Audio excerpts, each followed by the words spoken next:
The argument that religion framed the apartheid regime and therefore religion should be discounted as having ongoing validity or importance is actually being made in South Africa by certain academics. It's an argument I refute on the basis that there is no human thing, nothing, that's perfect. Everything that humans do or join or organize is susceptible to corruption, disagreement, and problems.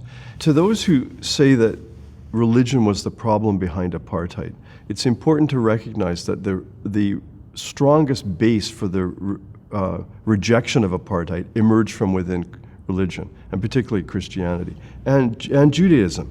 The major proponents of the anti-apartheid movement were people like Desmond Tutu, Frank Chikane, Oliver Tambo, all of these people, and the key framers of the ANC, African National Congress, they were all Christians.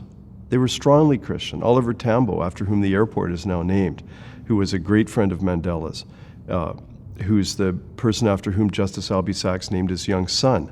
Oliver Tambo was a committed Christian who considered becoming a minister. Mandela himself. Remember that a lot of these leaders within the ANC were educated in religious schools, educated in Christian mission schools. Mandela himself. All of these people, Martin Luther King, Gandhi, all of them were religiously framed people. They thought about the world in terms of religious conceptions like right and wrong. Right and wrong has meaning, as the atheist judge and a friend of mine, Albie Sachs, has said, a recently retired judge of the Constitutional Court of South Africa. He understood that religion formed, as he put it, not only the cornerstone of human rights, but the basis where most citizens get their conception of right and wrong. So the right and wrong critiques, the Christian conceptions of justice, formed the backbone of the critique of apartheid. The group that was religious, that supported apartheid, had a particular kind of theology that even within that tradition was deeply controversial.